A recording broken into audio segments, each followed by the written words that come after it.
주일 사부 예배를 하나님께 드리겠습니다.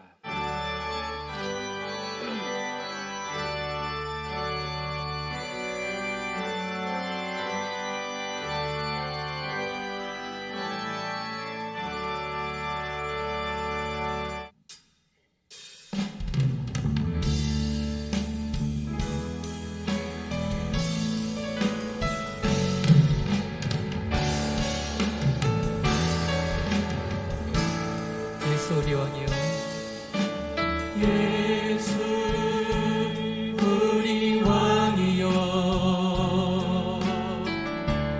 이곳에 오소서. 보좌로 주여 임하사 찬양을 받아 주소서. 주님을 찬양하오니 주님을 경배하오니 왕이신 예수여 오셔서 찾아와서 다스리소서. 예수 우리 왕이여, 예수 우리 왕이여, 이곳에 오소서. 보좌로 주여 임하사 찬양을 받아 주소서. 주님을 찬양하오니 주님을 찬양하오니 주님을 경배하오니 주님을 경배하오니 왕이신 예수여 오셔서 주님을 찬양하오니 주님을 경배하오니 왕이신 예수여 오시옵소서. 주님을 찬양하오니 찬양해 주님을 경배하오니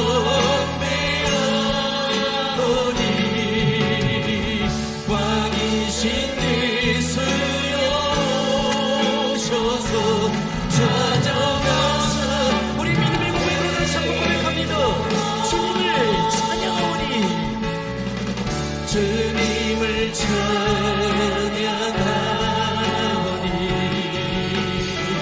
주님을 경배하오니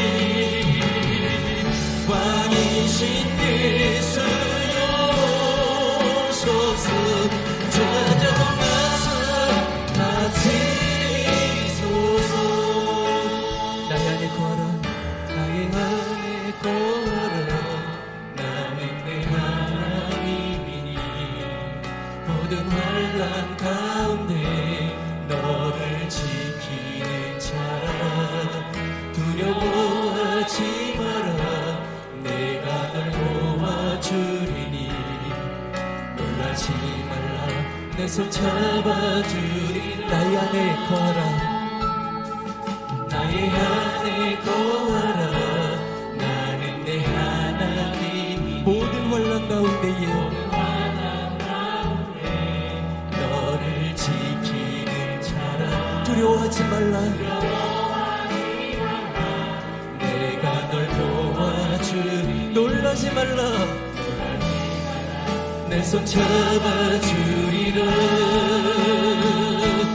내가 너를 지명하여 불러나니 너는 내 것이라.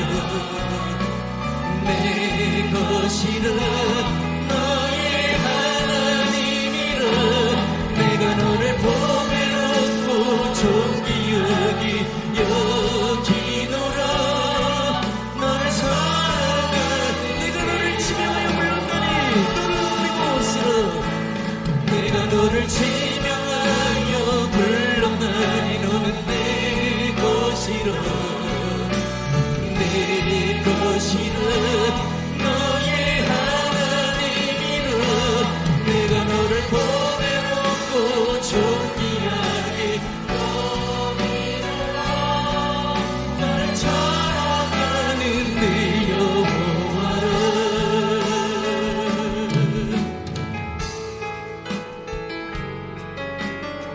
너를 창조하신 여호와께서 말씀하시느니라. 이스라엘아, 너를 지으신 이가 지금 말씀하시느니라. 너는 두려워하지 말라. 내가 너를 구속하였고 내가 너를 지명하여 불렀나니 너는 내 것이라. 내가 너를 지명하여 불렀나니 내가 너를 지명하여 불렀나니 너는 내 것이라. 내 것이라. 너의 하나님이라. 내가 너를 보배롭고 존귀 여기노라. 우리 오른손을 높이 들고 살아계신 주님 앞에 다시 한번 고백합니다.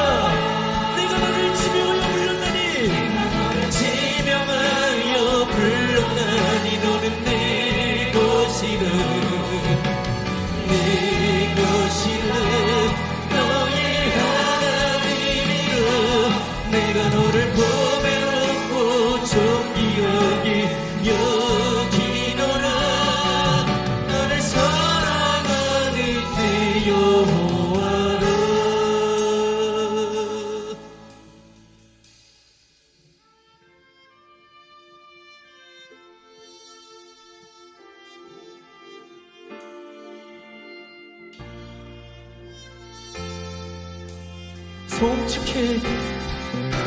송축해 내 영혼 내 영혼아 거룩하시니 이전에 없었던 노래로 나 주님을 경배해. 해가 뜨는 새 아침 밝았네. 이제 다시 주님 찬양. 어떤 일이 내게 놓여도 저녁이 올 때 나는 노래해. 노하기를 더디하시는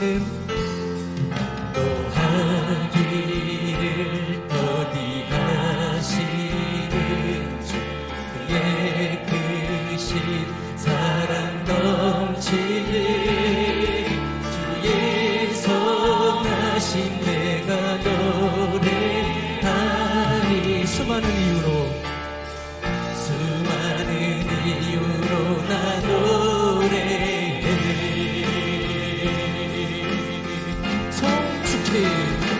송축해 내 영혼 내 영혼아 거룩하시니 이전에 없었던 노래로 나 주님을 경배해.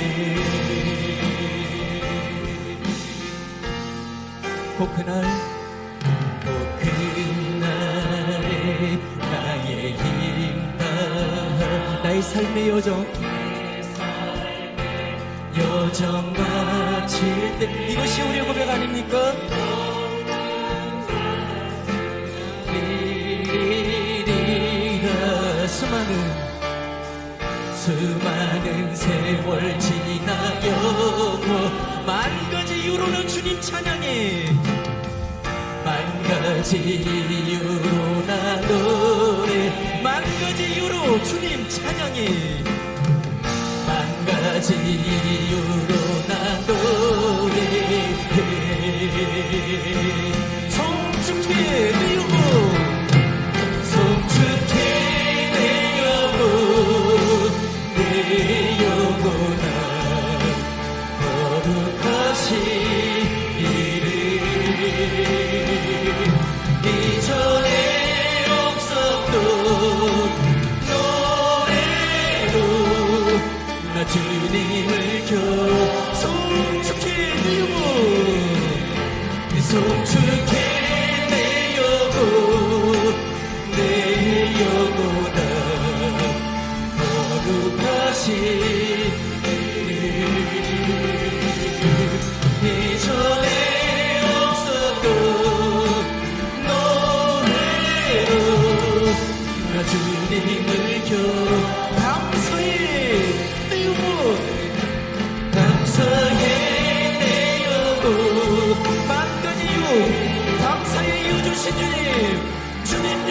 받아주소서.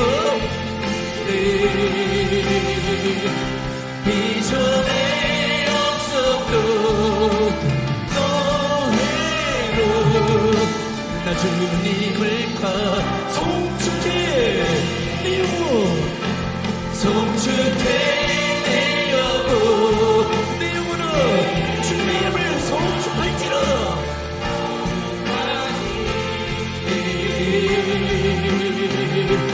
이전에 없었던 노래로 온 교회가 가정에서 이전에 없었던 노래로 주님을 송축해내려고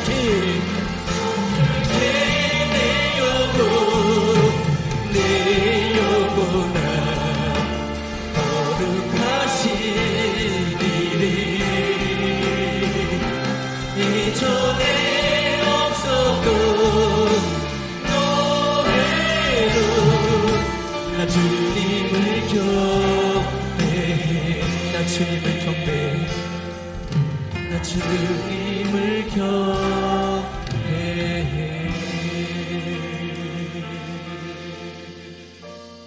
이 시간 함께 기도하실 때에 드려질 예배를 위해서 로고스 재단의 목자로 세워주신 담임 목사님의 영육간의 강건함을 위하여 오늘도 말씀의 은혜를 사모하는 마음으로 다 함께 기도하십니다. 하나님 말씀은 사도행전 2장 1절에서 4절 말씀입니다. 신약성경 188페이지입니다. 사도행전 2장 1절에서 4절 말씀 제가 봉독하겠습니다. 오순절 날이 이미 이름에 그들이 다 같이 한 곳에 모였더니 호련히 하늘로부터 급하고 강한 바람 같은 소리가 있어 그들이 앉은 온 집에 가득하며 마치 불의 혀처럼 갈라지는 것들이 그들에게 보여 각 사람 위에 하나씩 임하여 있더니 그들이 다 성령의 충만함을 받고 성령이 말하게 하심을 따라 다른 언어들로 말하기를 시작하니라. 아멘. 자, 오늘은 교회력으로 성령 강림주일이라고 합니다. 그래서 본문을 중심으로 해서 성령의 충만함을 받으라 하는 말씀을 전하도록 하겠습니다. 자, 여러분 옆 사람 모시고 한번 축복하시기 바랍니다. 성령 받으세요. 다시 한번 성령 받으세요. 매년 5월 셋째 주나 넷째 주는 유대교 또 천주교 또 기독교에서 매우 중요한 절기가 이렇게 중복이 되어 있습니다. 유대교에서는 5월 셋째 주나 넷째 주를 오순절로 지킵니다. 오순절은 6월절 이후에 안식일을 7번 지키고 그 다음 날 안식일 7번 지키면 77에 49. 그래 오순절이라는 게 50번째라는 뜻입니다. 그래서 6월절은 430년 동안 종살이하던 이스라엘 백성들이 애굽에서 구원받은 것을 기념하는 게 6월절인데 그 6월절을 지키고 이제 50일째 되는 날 하나님이 이제 새로운 첫 곡식을 주시고 열매를 주셔서 구원받은 은혜에 감사하고 또 첫 열매를 주신 은혜에 감사해서 지키는 절기가 오순절입니다. 그리고 이제 천주교나 또 기독교에서는 5월 셋째 주나 넷째 주를 성령 강림주일로 지킵니다. 성령 강림주일은 예수님이 부활하신 후에 50일째 되는 날 120명의 문도들이 마가의 다락방에 모여서 열심히 기도하다가 성령의 충만함을 받은 역사를 기념하는 절기가 성령 강림주일입니다. 그것이 5월 셋째 주나 넷째 주에 오순절하고 겹치게 돼요. 그리고 전 세계 감리교회는 매년 5월 24일을 웨슬리 회심 기념주일로 지킵니다. 감리교를 창시한 목사님이 웨슬리 목사님인데 웨슬리 목사님이 1738년 5월 24일 그 일기장에 보면 밤 8시 45분에 성령님을 만난 거예요. 그래서 성령 받고 회심을 해가지고 그것을 이제 기념하는 절기가 바로 요한 웨슬리 회심 기념주일입니다. 그래서 전 세계에 있는 모든 감리교들은 이렇게 서로 모여서 웨슬리가 성령 받았대, 우리도 성령 받아야 돼 하고 지키는 절기가 회심 주일인데, 그래서 오늘 저녁 예배는 이제 이 서초 지역에 우리 감리교가 한 30개 정도 되는데 우리 교회에서 모여서 웨슬레 목사님이 성령 받았다더라. 그래서 우리도 성령 받아야 된다 하는 기념 모임을 우리 교회에서 갖게 됩니다. 자, 유대교의 오순절은 애굽에서 구원받은 백성들 또 첫 열매를 주신 하나님께 감사하면서 지킨 절기이고, 또 기독교에서 성령 강림주일은 마가의 다락방에서 120명이 모여서 열심히 기도하다가 성령 받은 날을 역사를 기념하는 절기입니다. 특별히 매년 5월 24일은 감리교 창시자 요한 웨슬레 목사님이 그전에는 주저하고 구원의 확신도 없고 뭐 목사의 아들이고 선교사고 또 교수고 하지만 확신이 없이 그렇게 믿음 생활을 했다가 성령 받은 다음에는 완전히 그 믿음과 사명이 새롭게 변화돼 가지고 말을 타고 하루도 안 빼놓고 32km씩 50년 동안을 복음을 전했어요. 그래서 이분 웨슬레 목사님이 성령 받은 다음에 지금이야 뭐 비행기 타고 휙휙 다니지만 1700년대에 무슨 비행기가 있겠어요. 말을 타고 지구를 10바퀴나 돌고 책을 200권이나 쓰고 설교를 4000번이나 하고 놀래지도 않고 이렇게 해가지고 아주 그냥 나이 90이 다 되도록 매일 새벽에 일어나가지고 새벽기도 하시고, 그분이 참 영국에 가면 요만해요. 저보다도 작아. 그분 그 실제 이렇게 세우는 상이 있거든요. 근데 성령 받은 다음에 그렇게 강력한 사명자로 이렇게 변화가 됐어요. 그래서 이제 그거를 기념하고 또 이렇게 요한 웨슬레 회심주일로 지키게 되는데, 여러분 잘 들어보세요. 야, 5월이 대단한, 그 영적으로 보면 굉장히, 무슨 세상 사람들은 뭐 계절의 여왕 그러지만 그게 아니래. 영적으로 보면 세상에 이스라엘 백성들이 애굽에서 구원받아 가지고 첫 열매를 받은 축복의 절기고, 마가의 다락방에서 120명이 모여서 글쎄 성령을 받았대. 웨슬레 목사님이 5월 24일 날 8시 45분에 성령 받고 말 타고 지구를 10바퀴 돌고 새벽마다 4시 일어나고 책을 갖다 200권을 쓰고 찬송을 500개 이상이나 치고 참 대단하대 라는 것을 기념만 한다면 무슨 의미가 있겠어요? 누가 은혜 받았다, 누가 성령 받았다, 누가 쓰임 받았다, 남의 말만 듣고 기념만 하면 어떻게 되겠냐고. 무엇보다도 우리 로고스 가족들 맡겨주신 양태 한 사람 한 사람들이 정말 예수 믿고 하나님의 자녀가 됐다면 진정으로 웨슬레처럼, 마가의 다락방의 제자들처럼, 초대교회 성도들처럼, 중국의 지하교회 성도들처럼 예수 믿고 성령 받아가지고 우리의 믿음과 사명이 바뀌고 하늘의 면류관이 바뀌시기를 주의 이름으로 축복합니다. 여러분, 우리의 구원자가 되시는 예수님께서 30년 동안은 아버지 목수 요셉의 일을 도와주는 디모도를 했어요. 나무 가져와라면 나무 가지고, 이거 켜라 하면 켜고. 근데 이제 나이 30이 돼가지고 하나님의 구원 역사를 위해서 이제 구원의 역사를 시작해. 이걸 공생애라고 그래. 병도 고치고 귀신도 쫓아내고 보리떡 5개와 물고기 2마리로 5,000명도 먹이고 세상에 마음이 상한 자를 위로도 해주시고 수고하고 무거운 짐진 자들아 다 내게로 오라고 하시고, 세상에 그렇게 좋은 분이 어디가 있어. 근데 이분이 이 땅에 계실 때 매일 제자들한테 얘기를 하는 거예요. 언젠가는 내가 떠난다는 거예요. 육신으로 왔지만 이제 너희들이 육신으로 나를 만나지 못할 때가 있다. 그게 언젠가는 떠나니까 내가 떠난 다음에 반드시 성령님을 너희에게 보내주실 거다. 이런 말씀을 계속 하시는 거예요. 요한복음 14장 16절 다 같이 읽겠습니다. 시작. 내가 아버지께 구하겠으니 그가 또 다른 보혜사를 너희에게 주사 영원토록 너희와 함께 있게 하리라. 나는 이제 아버지께 기도해, 중보 기도해, 너희들을 위해서 기도하는데 나는 이 땅을 떠나지만 너희들을 위해서 보혜사 파라클레토스, 파라 내 옆에서, 클레토스 헬퍼 도와주는 하나님의 영을 보내가지고 너희들과 영원토록 함께 있게 하겠다는 거예요. 그러니 여러분, 우리가 반드시 하나님이 보내주신 하나님의 영을 받아야 될 줄로 믿습니다. 나 혼자 인생을 살아요? 나를 낳아주고 길러주신 부모님도 떠나면 육신적으로 못 만나. 사랑하는 아내, 남편도 떠나면 못 만나는 거야. 근데 내가 쓰러지거나 넘어지거나 피곤하거나 지치거나 세상 끝날까지 나와랑 영원히 같이 나를 도와줄 분을 보낸다니. 우리가 받아야 돼요? 모셔드려야 돼요?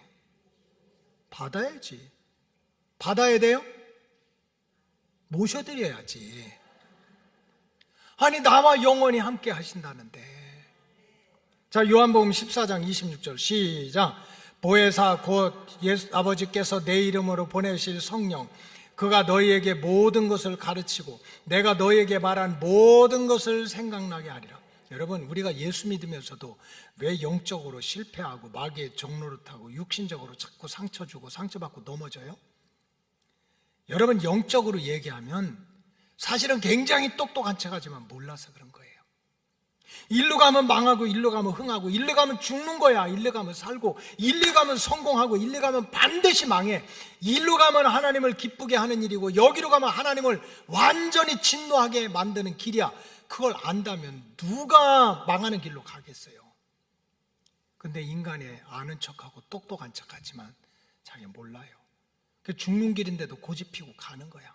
이게 하나님을 진노하게 만드는 길인데도 이게 무슨 믿음의 공로가 되는 것처럼 막 열심을 내고 달려가. 왜? 몰라서. 근데 오늘 보니까 예수님께서 내 이름으로 보내실 성령 그가 너희에게 따라서 모든 것을 가르친다는 거예요. 이거는 하나님이 기뻐하는 일이고 이건 하나님이 기뻐하지 않는 일이다.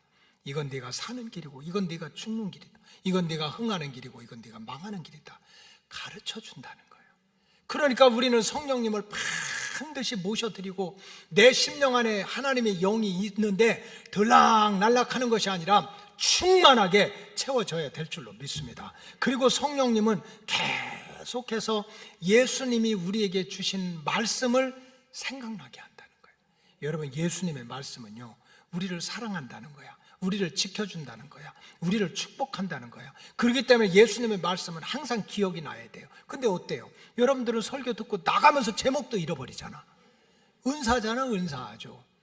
근데 새로 그 생명의 말씀, 은혜의 말씀을 생각나게 하는 것도 성령님의 역사라는 거예요.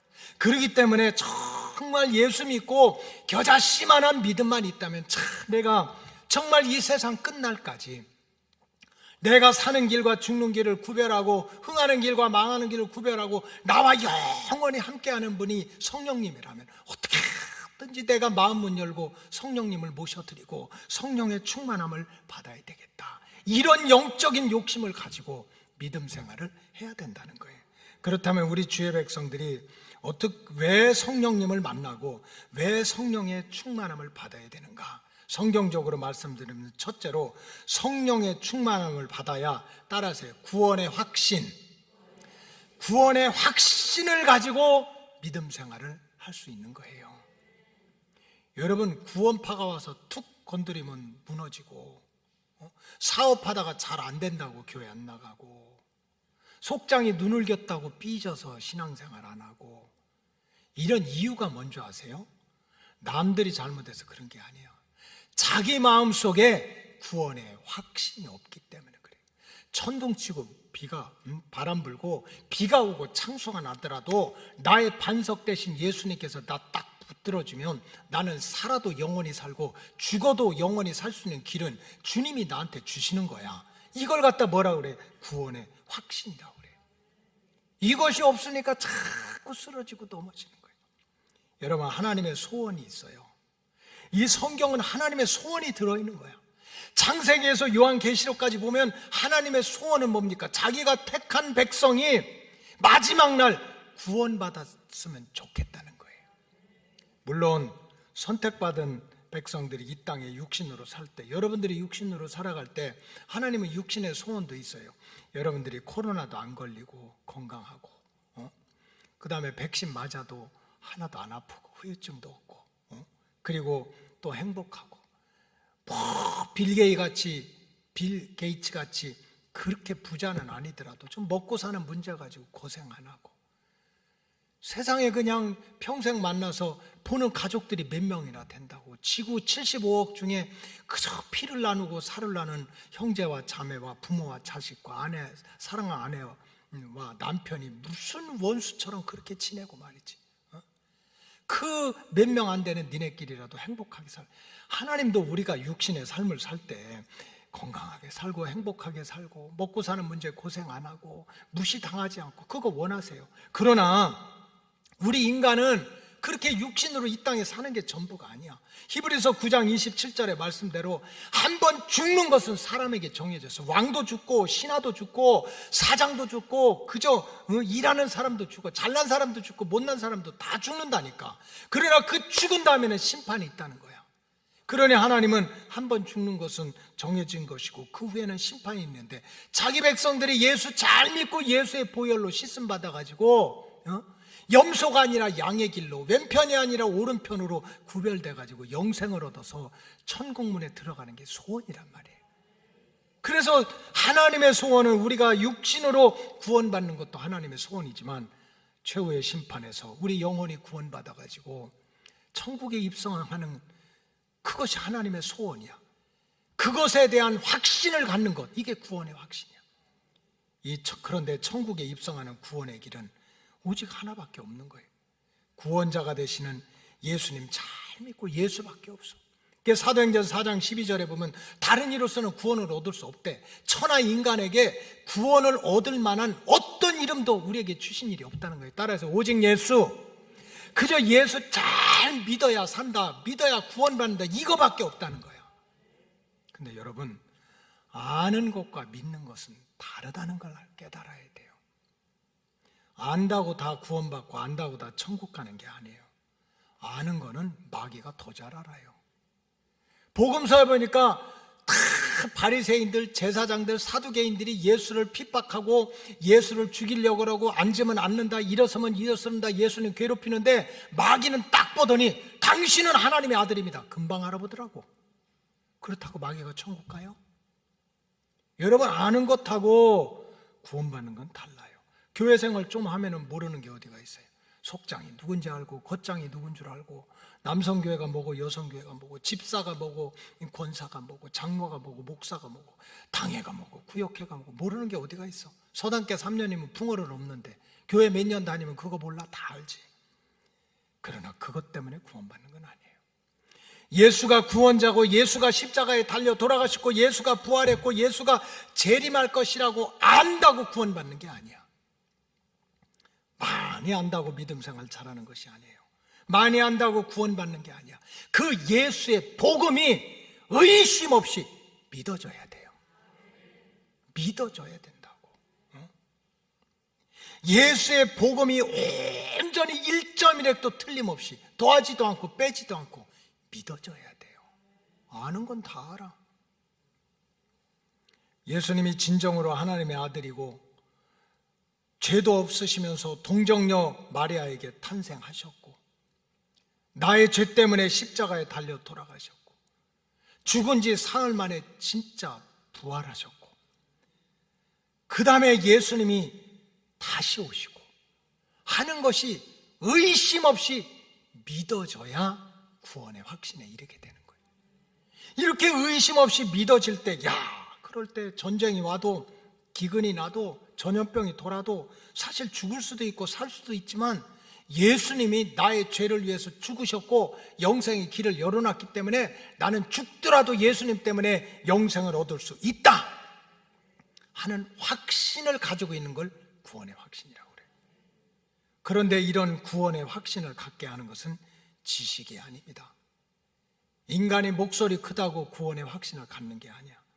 결심이나 확신이 아니야. 이것은 오직 성령께서 내가 믿어질 수 있도록 은혜를 주셔야 되는 거예요. 예수 안 믿는 사람 어디가 있어요? 다 믿지. 모르는 사람 어디가 있어요? 다 있지. 근데 그것이 1.1에 예수의 복음이 의심 없이 믿어지도록 만드는 건 성령님의 역사예요. 여러분, 교회 다닌다 하면서 예수 안 믿는 사람 많아요. 우리 기도합시다. 기도만 한다고 다 돼. 예수님이 무리로 걸어가셨어요. 목사님 한강에 걸어가 보세요. 보리떡 5개 물고기로 5,000명을 먹었어요. 5명이나 먹이세요. 이런 사람 엄청 많아요. 안 믿어요. 안 믿어. 고린도전서 12장 3절 다 같이 읽겠어요. 시작. 그러므로 내가 너희에게 알리노니 하나님의 영으로 말하는 자는 누구든지 예수를 저주할 자라 하지 아니하고 또 성령으로 아니하고는 누구든지 예수를 주시라 할 수 없느니라. 성령이 아니고서는 예수가 진짜 나를 구원할 거야. 나의 하나님이야. 나를 죽어도 살겠고 살아서 나를 믿도록 만드는 분이 예수밖에 없어. 성령님이 아니면 그렇게 못한다는 거예요. 여러분, 감리교를 창시한 요한 웨슬레 목사님이요, 영적인 백그라운드가 대단한 사람이에요. 할머니, 할아버지, 외할아버지, 외할머니 다 그냥 그 목회자, 성공회 그런 목회자의 집안이야. 웨슬레 목사님 목사의 아들이야. 신학자고 교수고 나이 20몇 살이에요. 신학교 가서 가르치고 옥스퍼드 대학에서 가르치고 또 목사도 됐고 나중에 선교사도 됐어요. 그리고 영적인 환경이 너무나 좋아. 그 엄마가 얼마나 기도하고 그렇게 해서 그 믿음의 환경이 너무 좋아. 근데도 웨슬레 목사님 자기 마음속에 다 고민이 되는 거야. 나 진짜 구원받을 수 있나? 예수님 오시면 나 정말 들림받을 수 있나? 사람들은 다 칭찬해. 웨슬레는 메토디스트라고, 규칙주의자라고. 몇 시에 딱 일어나고 몇 시에 자고 몇 시에 모여서 성경 읽고 그 다음에 어려운 사람 막 도와주고 흠도 티도 없어. 사람들이 다 칭찬해. 믿음 좋다고, 착한 일 한다고. 근데 자기는 알아. 자기가 얼마나 부족하고 죄인이라는 걸 알아. 그러니까 하나님 앞에서 불안한 거야. 정말 내가 오늘 죽으면 나 구원받을 수 있나? 내가 정말 오늘 끝나면 내가 천국 갈 수 있나?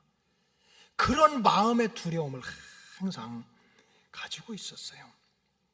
그런 가운데도 사람들이 웨슬레 훌륭하다 하니까 또 저쪽 이제 영국에서 저쪽 남쪽 저쪽 미국 아메리카로 선교사를 누굴 보낼까 하니까 또 웨슬레 목사님이 뽑히기도 하고 자원하기도 하고 그렇게 해서 1735년에 배를 타고 대서양을 건너서 이제 또 미국으로 선교사로 가요. 근데 가는 동안 이 배가 막 풍랑이 일어나가지고 난리가 난 거야.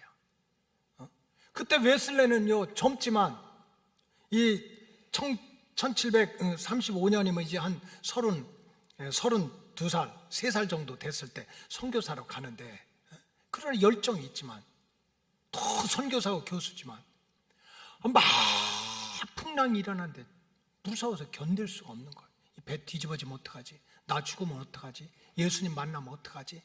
그 풍랑 속에 두렵고 떨고 있는데 저쪽 한쪽에서는 모라비안 교도들이 이렇게 모여가지고 막 배가 풍랑이 있는데도 무슨 찬송인지 모르겠어. 아마 이런 거 했을 거예요. 주 안에 있는 나에게 딴 근심이 있으랴. 아마 그런 찬송 불렀을 것 같아요.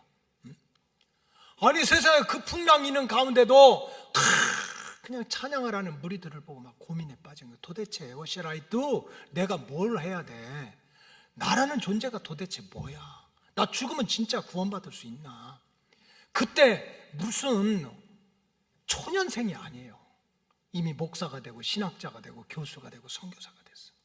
그래 결국 아메리카에 선교 갔지만 2년 만에 실패하고서 영국 땅으로 돌아와가지고 그 외에 올더스게이트라고 하는 거리에서 조그만 기도 모임에 참석했다가 자기도 모르게 막 하늘에서 성령 임해가지고 성령의 불을 받고 방언이 터지고 그러면서 이제 웨슬레가 완전히 바뀌는 내용이 있어요. 웨슬레 일기책 1738년 5월 24일 날 웨슬레 목사님의 일기책을 잠깐 읽어드리겠어요. 그날 저녁에 나는 올더스게이트가에 있는 기도 모임에 별로 가고 싶은 마음이 없었으나 참석했다. 여러분 교회 오기 싫어도 오면은 축복이에요. 웨슬레 목사님들 기도하는데 가기 싫었대. 어떻게 목사가 그래? 김 목사님 그러면 안 돼요. 목사가 새벽 기도도 열심히 하고 막 어떻게 기도하는데 가기 싫었대. 거기서 어떤 사람이 루터의 로마서 강의 서문을 읽고 있었다.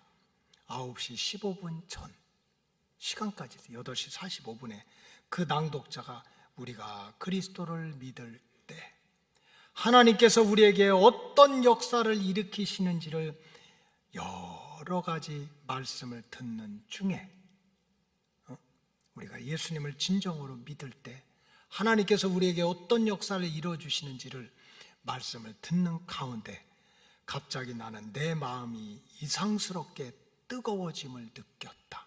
불이 들어온 거지. 성령의 불이 들어온 거야. 그리고 주께서 그리고 막 성령께서 이 마음을 두드리고 뜨겁게 하고 눈물 콧물이 나게 하고 그러고 나서 야 내가 예언하고 방언하고 능력받고 풍랑을 잔잔케 하고 이제 죽은 자도 살려내리라 그렇게 한 게 아니에요. 그렇게 성령의 충만함을 받고 나서 고백하는 게 주께서 이제는 내 모든 죄를 없애주셨다는 확신이 생겼고 나 같은 자의 죄를 다 사하시고 죄와 사망의 법에서 나를 구원해 주셨음을 나는 확신하게 되었다. 이거예요. 무슨 성령 받아 능력 받고 병 고치고 무슨 벌떡벌떡 뛰고 그런 건 다 격가지고 진짜 성령 받고 나니까 이제 나 죽어도 살겠구나. 전쟁이 나든 기근이 나든 전염병이 나든 사방에 우겨쌈을 당해도 예수 때문에 나는 구원받을 수 있다는 확신이 생겼다는 거예요. 우리 로고스 가족들 신앙의 연조와 직분을 더 이상 자랑하지 말고 성령 강림 절기를 그저 절기로 지키지 말고 지금도 주님이 저와 여러분들의 마음의 문을 두드려요. 볼지어다 내가 문 밖에 서서 두드리노니 누구든지 문을 열면 내가 그에게로 들어가 그는 나로 더불어 먹고 나는 그로 더불어 먹으리라.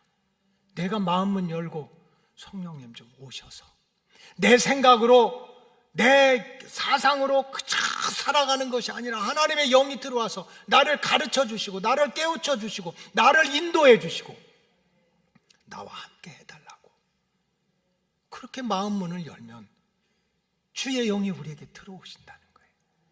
이 성령 강림 절기에 우리 로고스 가족들이 다시 한번 마음의 문을 열고 성령님의 은혜를 사모하고 전쟁이 나든 기근이 나든 전염병이 들든 마지막 심판 앞에서 예수님 때문에 구원받을 수 있다는 확신이 회복되시기를 주님의 이름으로 축복합니다. 둘째로 성령 충만함을 받아야 진정한 주님의 제자로 쓰임받을 수가 있습니다. 기독교 2000년 역사 동안에 교회 현장에서 스스로 내가 신자다, 믿는 사람이다, 스스로 제자라고 주장하고 자랑하는 사람이 너무 많아요. 내가 예수님 제자라고, 내가 사명자라고. 그러나 자기가 생각하는 것과 주님이 인정하는 제자가 된다는 것은 다른 문제입니다. 예수님이 살아계실 때 제자들의 모습을 보세요. 누가 봐도 훌륭했어요. 본토와 친척을 떠났어요. 배와 그물을 버렸어요. 아버지를 버렸어요. 그리고 나서 몽땅 그냥 먹어도 같이 먹고 잠을 자도 같이 자고 예수님만 따라다녔어요. 여러분들 할 일 다 하다가 어쩌다가 한번 오잖아요. 이 코로나라고 해서 갈 때 다 가면서 교회는 안 오는 사람도 많아. 갈 때 다 가잖아. 근데 제자들은 그거 아니야. 배, 그물 다 버리고 예수님 쫓았어. 그러니까 사람들이 얼마나 칭찬해. 저 사람들 믿음의 사람이라고, 헌신한다고, 충성한다고, 진짜 예수님의 제자라고. 베드로 같은 사람은 얼마나 입으로 떠벌렸습니까? 다른 사람이 다 주를 떠나도 나는 절대로 주를 떠나지 않고 주님이 죽는 자리까지 찾아가겠다고. 근데 예수님이 정작 유대 장로들과 로마의 군병들한테 붙들려가지고 십자가의 고난을 받게 되자 다 도망갔어요. 배신자가 되고 도리어 예수님을 저주하고 영적인 실패자가 되고 예수님 다 떠났어요.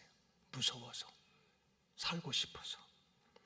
이렇게 두려워서 살고 싶어서 도망갔던 그 제자들이 도대체 어떻게 한두 달 만에, 2달도 안 돼가지고 예수님 그렇게 사랑한다고 집과 본토 부모 다 떠나고 주님만 따랐던 사람들이, 자기 목숨 지키려고 도망갔던 사람들이 어떻게 50일 만에 그렇게 내가 죽어도 주를 위해서 죽고 살아도 주를 위해서 죽겠다고, 그저 어떤 사람은 십자가에 거꾸로 매달아 죽고 토백 켜 죽고 불에 타 죽으면서도 예수밖에 없다고, 어떻게 그렇게 예수의 제자로 증인으로 쓰임받았습니까? 그것은 오늘 본문에 나오는 대로 오순절 마가의 다락방에서 그들이 성령을 받았기 때문이에요. 갑자기 무슨 신학교 졸업하고 책을 100권 읽고 인격 수양해가지고 무슨 갑자기 뭐 대단한 사람이 된 게 아니에요. 어느 순간에 그들의 심령 속에 하나님의 영이 들어간 거예요. 하나님의 영에 붙들린 거예요. 하나님의 사람이 된 거예요. 여러분, 우리 믿음 생활도 마찬가지예요. 내가 모태신앙이야. 어렸을 때부터 신앙생활하고 내가 교회에서 이런 일 저런 일 많이 했다는 경력 이런 거 자랑할 거 하나도 없어요. 오직 성령의 충만함을 받아 진정한 제자로 거듭나지 않으면 한순간에 다 무너질 수가 있습니다. 어떤 사람은 공로가 너무 많아서 무너지고요, 어떤 사람은 그저 시험당해서 무너지고, 어떤 사람은 미혹을 당해서 무너지고, 어떤 사람은 분별하지 못해서 이단에 빠지고, 어떤 사람은 그렇게 바리새인처럼 자기 의를 내세우고 그렇게 하다가 쓰러지고 넘어지는 거예요. 정말 하나님의 성령님의 역사가, 성령께서 가르쳐 주시고 성령께서 붙들어 주시고 하지 않으면 누구도 자기 믿음도 사명도 감당할 수가 없는 거예요. 그래서 우리가 절대로 주님의 제자로 거듭나고 쓰임받기 위해서는 다른 길이 없어요. 하나님의 영으로 무장이 돼야 돼요. 그래서 예수님께서 승천하시면서 얼마나 마음이 아프셨겠어. 내가 그냥 3년 동안 먹이고 입히고 같이 했지만 내가 고난받으니까 다 도망갔잖아요. 뿔뿔이 다 흩어졌잖아. 근데 40일 동안 부활하고 나서 생선도 같이 잡수고 의심하는 도마에게 이 손도 한번 만져보라고 그렇게 해서 그냥 그 마음도 추스려 주시고. 근데 주님이 여기서 계시면 안 되잖아요. 하늘 보자 우편에 가서 우리가 살 집을 만든다고 그러잖아요. 너희는 두려워하지 말아라. 내 아버지 집에 거할 것이 많다. 내가 천국집을 잘 쳐놓고 너희들을 데리러 오겠다. 그 다음에 내가 가는 게 너희들한테 유익이다. 천국집을 지러 가시니까. 그러면서 주님께서 이제 제자들에게 이제 천국집을 짓기 위해서 올라가시는데 예수님은 걱정 아닙니까? 내가 시퍼렇게 살아있을 때 눈에 보일 때도 예수님 배반하고 다 도망갔던 그들이 어떻게 또 믿음을 지키고 제자의 사명을 감당하겠어요? 그래서 예수님이 마지막에 내린 유언이 뭡니까? 명령이 뭡니까? 어떤 사람들은 마태복음 28장이라는데 그거 아니에요. 사도행전 1장 8절 다 같이 읽겠어요. 시작. 오직 성령이 너희에게 임하시면 너희가 권능을 받고 예루살렘과 유다와 사마리아와 땅끝까지 이르러 내 증인이 되리라. 성령 받아야 된다는 거예요. 너희가 예루살렘에 살든 유대에 살든 사마리아와 같은 거친 황량한 때든 아니면 어느 구석에서 사는지도 모르게 너를 알아주든 몰라주든 땅 구석, 땅 모퉁이, 이사야서에 보면 땅끝이라고 그랬어요. 땅끝. 네가 어느 곳에 가든지 예수 냄새 나고 예수 붙잡고 영이 살고 육이 살려면 성령이 너에게 임해야 된다는 거예요. 성령님이.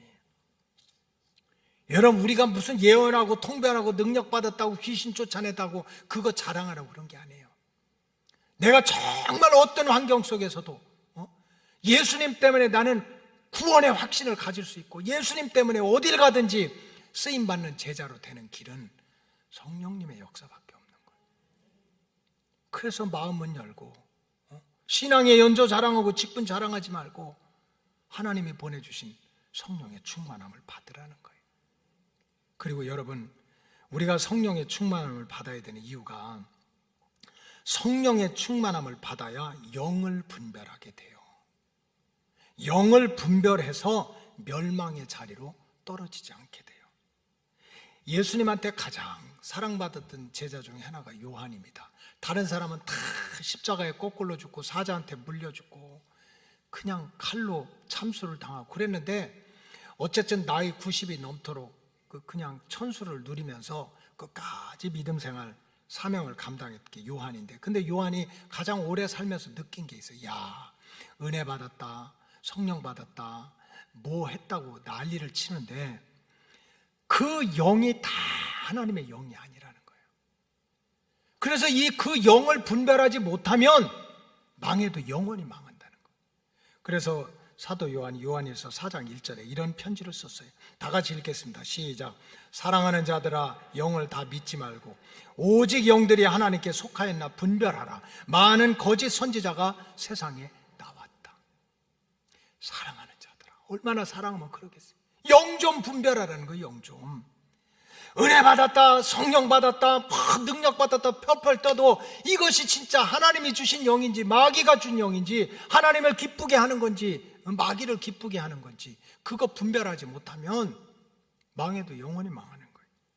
여러분, 성령은 하나님의 영이십니다. 진리의 영이세요.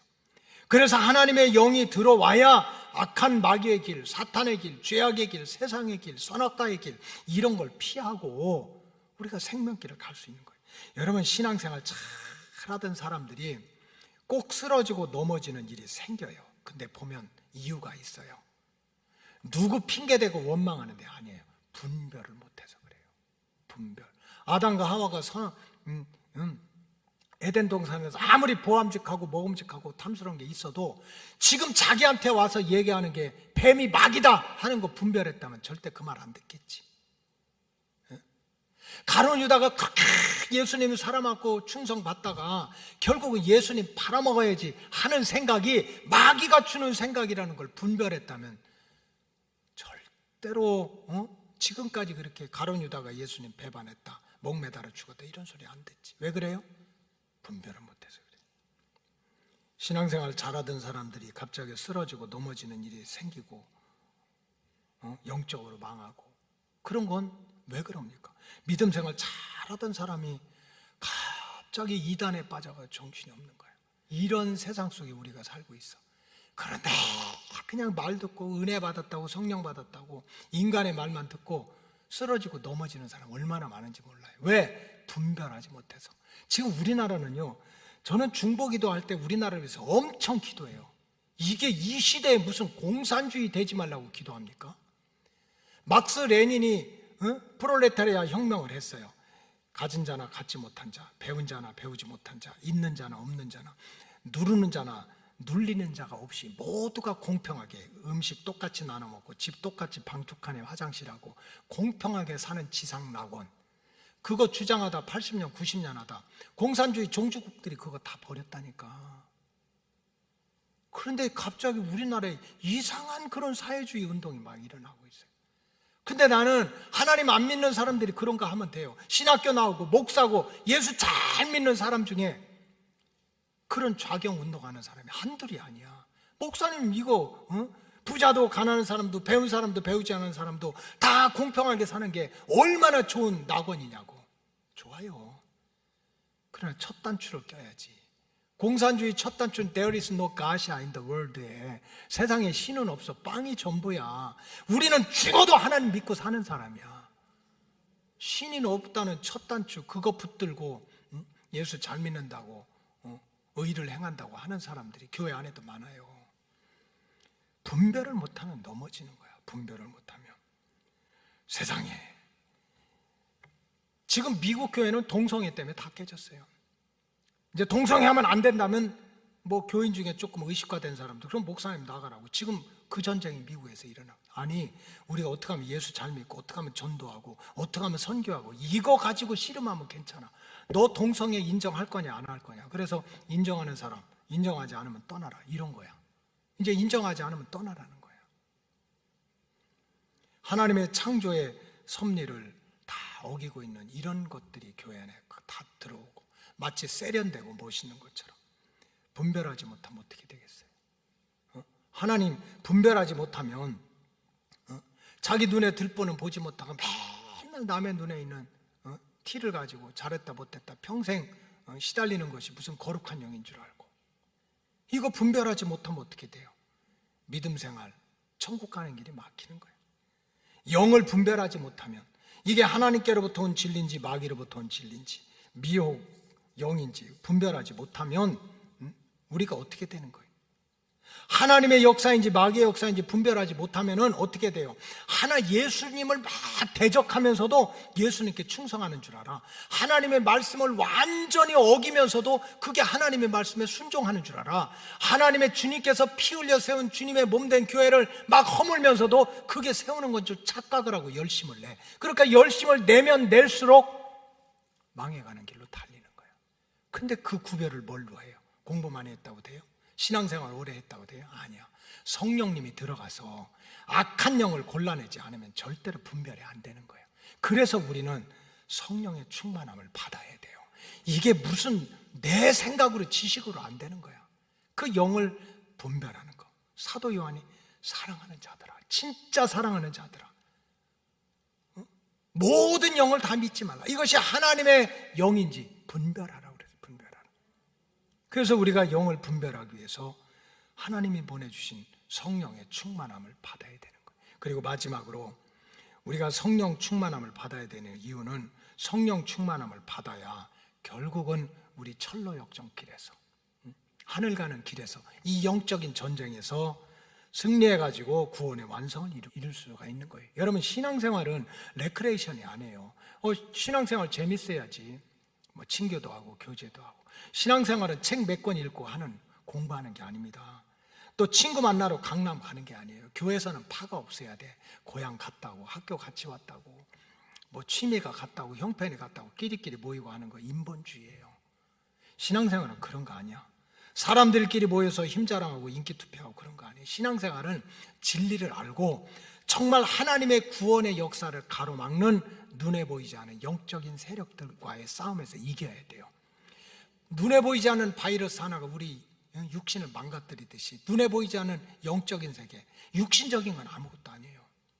그것이 우리의 영혼을 영원히 망하게 만들어. 이런 악한 마귀 사탄과를 구별하고 그 전쟁에서 승리하지 않으면 우리가 이 장차 망할 도성을 떠나가지고 천국 가는 길을 우리 힘으로 절대로 못 간다는 거예요. 성령님이 분별을 하고 성령님이 악한 영을 쫓아주지 않으면 미혹의 성에, 고난의 늪에 다 빠져가지고 헤어날 수가 없는 거예요.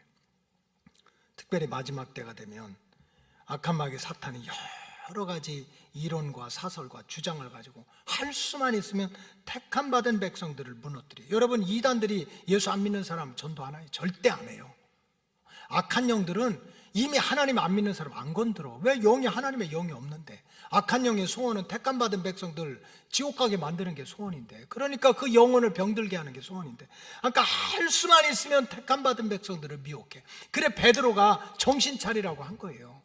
그 유명한 베드로전서 5장 8절 다 같이 읽겠어요. 시작. 근신하라, 깨어라. 너의 대적 마귀가 우는 사자같이 두루 다니며 삼킬 자를 찾는다. 정신 차리라는 거예요. 우리의 싸움은 혈과 육에 대한 싸움이 아니야. 적어도 먹고 사는 문제는 혈과 육이지, 알고 모르고는 혈과 육이지. 그러나 구원의 문제는 영적인 싸움이에요. 마귀와의 싸움이에요. 그래서 9절에 보면 너희는 믿음을 굳건하게 하여 그를 어떻게 하라고 그랬어요? 대적하라. 그냥 편안하게 지내야지, 손잡고 모르는 척하고 이래서는 안 된다는 거예요. 영적인 문제는, 씨름은 사탄의 영을 물리치고 대적해야지, 이게 무슨 기브 앤 테이크이 아니라는 거예요. 주고받고 하는 게 아니라는 거예요.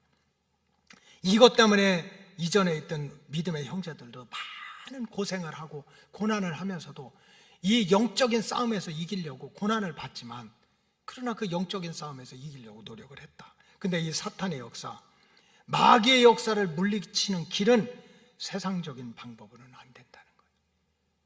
우리가 믿음의 집을 짓는 것은 힘으로도 안 되고 능으로도 안 되고 오직 여호와의 신으로만 되느니라. 하나님의 영으로만 된다는 거예요. 그래서 우리가 그냥 절기를 지키고 웨슬레 성령 받아서 말 타고 그냥 40만 킬로를 달렸대. 책을 200권 썼대. 무슨 120명이 모여가지고 기도하다 성령 받았대. 남의 얘기만 해서는 안 되는 거예요. 천하보다 귀한 생명을 하나님이 여러분들을 택해서 하나님의 아들, 딸로 세우셨는데, 이 은혜를 뺏기지 않으려면, 이 믿음을 지키고 이 사명을 지키려면 다른 게 아니에요. 다시 한번 성령의 기름 부음을 받아야 돼요. 정말 내 마음속에 내주하시는 분이 내 생각, 내 경험, 내 인생, 내 욕심 보따리가 아니라 하나님의 영이 들어와서 나를 주장해야 되는 거예요. 그럼 우리가 어떻게 성령을 받아요? 우리가 어떻게 성령 충만함을 받아요? 다른 길이 없습니다. 따라하시기 바랍니다. 성경대로. 우리가 성령 받는 길은 다른 길에서 찾으면 안 돼요. 오직 성경대로, 말씀, 성경에서 찾아야 돼요. 근데 성경에 보니까 초대교회가 세워지고 120명이 변화를 받고 제자들이 변화를 받는 자리가 딱 정해졌어. 그 말씀과 기도의 자리밖에 없어요. 웨슬레 목사님이 말씀과 기도의 자리에서 35살의 나이에 이미 목사 된 지 10년이 되고 교수가 된 지 10년이 넘었는데도 결국 말씀과 기도의 자리에서 성령을 받았어. 공부 많이 했다고 성령 받는 게 아니에요. 회의 많이 한다고 성령 받는 게 아니에요. 회의 많이 해서 성령 받는다면 예배 마치고 회의하고 속해드리고 회의하고 새벽기도 마치고 회의하지? 아니에요. 사람들끼리 모여서 궁리한다고 성령이 임하는 게 아니에요. 말씀과 기도의 자리로 돌아가야 돼요. 오늘 본문으로 돌아가 봅시다. 예수님께서 부활하고 승천하셨어요. 제자들이 얼마나 허전해. 이제 어떡하지? 그래도 40일 동안 부활하신 주님 만나서 생선도 거먹고 주님 손도 잡아보고 너무 좋았는데 우리 어떻게 살지? 그렇게 두렵고 방황하던 제자들이 한 일이 뭡니까? 사도행전 2장 1장 본문에 보니까 그들이 모이기 시작했어요. 마가의 다락방에 모이기 시작했어요. 그 본문을 한번 다시 봅시다. 사도행전 1장 13절 다 같이 읽겠어요. 시작. 들어가 그들이 유하는 다락방으로 올라가니 베드로, 요한, 야고보, 안드레와 빌립, 도마와 바돌레메, 마테와 및 알페와 아들 야고보, 셀롯인 시몬, 야고보의 아들 유다가 다 거기 있어요. 이제 모이기 시작하는 거예요. 14절 시작. 여자들과 예수의 어머니 마리아와 예수의 아우들도 더불어 마음을 같이하여 오로지 기도에 힘쓰더라. 이제 모여가지고 오로지 뭐 했어요? 따지지 않았어요. 베드로 너 뭐 했는데? 응? 도마야 너 어떻게 예수님한테 그렇게 상처 주냐? 예수님 그렇게 꼭 만져보자고 그런 거 안 했어. 오로지 기도해. 그래서 15절에 보니까 시작. 모인 무리의 수가 약 120명이나 되었더라. 그때 베드로가 그 형제들 가운데 일어서서 말씀을 전한 거예요. 성경대로 예수님이 오셨고, 성경대로 예수님이 죽으셨고, 성경대로 예수님이 부활하셨고, 성경대로 예수님이 다시 오신다고 하니까 그 예수 이름으로 기도하자. 오로지 기도하기를 힘썼어요. 자, 사도행전 2장 1절 시작. 오순절 날이 이름에 그들이 다 같이 한자리에 다시 모였어. 2절 시작. 호련히 하늘로부터 급하고 강한 바람 같은 소리가 있어 그들이 앉은 온 집에 가득하며 3절 마치 불의 혀처럼 갈라지는 것들이 그들에게 보여 각 사람 위에 하나씩 임했다. 따라하세요. 각 사람 위에 하나씩 임했다. 각 사람 위에 하늘의 성령님이 다 임했다는 거예요. 4절 시작. 그들이 다 성령의 충만함을 받고 끝. 더 이상 읽을 거 없어요. 제가 85년부터 목회했으니까 지금 몇 년 했나요? 한 37년 했나? 아이고 어느새 그렇게 됐어. 근데 우리 교인도 똑같아. 금요일 날 주야 삼창하고 10분만 기도하고 가자 그러면요, 주여 하는 사이에 몇 사람은 나가. 그리고 주야 삼창하고 기도하자고 불 끄거든요. 예배 시간 내내 졸던 사람이 불 꺼놓으니까 그때 또 성경 뒤적거려. 참 희한하지. 불 켜면 졸고 불 끄면 눈 뜨고 희한하지. 어떤 사람은 기도 안 하고 계속 시계만 봐. 시계만. 어떤 사람은 또 기도하는 자기 가족이겠지 끌고 막 가자고 그러고.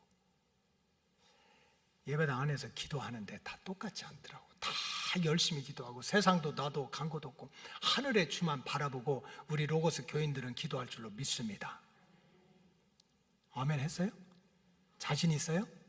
한번 강단에 올라와 보셔. 2000년 전에 마가의 다락방도 난 똑같다고 생각해. 인간은 똑같아. 태어날 때부터 죄인이고 인간이 뭐가 달라요? 똑같아. 근데 특징이 있어. 120명이 마가의 다락방에 모여가지고 오로지 기도에 힘쓸 때 어떤 사람은 그저 뒤적거리고 어떤 사람은 빨리 가자고 그러고 어떤 사람은 시계는 없었겠지 극적거리고 어떤 사람은 안절부절 못하고 어떤 사람은 그냥 눈 감고 자고 구경꾼 있고 다 있을 거야.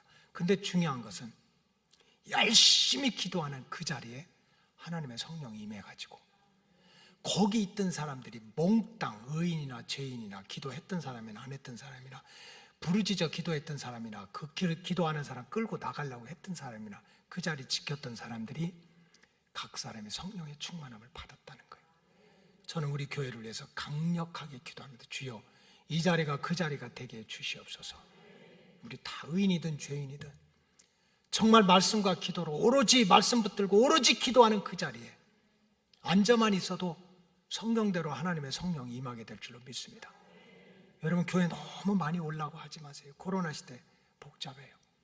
그러나 정해진 기도의 시간에 와서는 한번 우리 열심히 기도해 보십시다. 그냥 매일 한 번씩 아침에 와서 들르세요. 할렐루야. 성령이 임하는 데가 다른 데서 임했다면 제가 다른 얘기 하겠어요. 겁쟁이, 도망자, 실패자, 두려워서 벌벌 떨던 사람들이 성령 받고 확 회심되는 자리를 보니까 하나님의 거룩한 전에서 말씀 붙들고 오로지 기도하는 자리에 한 사람도 빠짐없이 성령이 임했다는 거예요. 여러분들이 이 성령 임하는 절기에 코로나 두려워하지 마시고 세상 바짝하지 마시고 정말 기도하는 자리에서 말씀 붙들고 오로지 기도하다가 성령의 충만함을 다시 한번 받으시기를 주님의 이름으로 축복합니다. 기도하겠습니다. 하나님 감사합니다. 베드로도 요한도 야고보도 안드레도 빌립도 의심 많았던 도마도 바돌로메도 마테와 및 알페오 아들 야고보도 시몬도 야고보의 아들 유다도 모여서 열심히 기도하다가 하늘로부터 내려오는 성령의 충만함을 받았던 역사가 이 주님 가까이 오시는 이때에 이 제단에도 임하게 될 줄로 믿습니다. 말씀과 기도의 자리를 뺏기지 말게 하시고 말씀 붙들고 기도하는 성도들이 늘어나서 하나님의 성령의 역사를 다시 한번 체험하게 하여 주시옵소서. 축복하오며 예수님의 이름으로 기도하옵나이다. 아멘.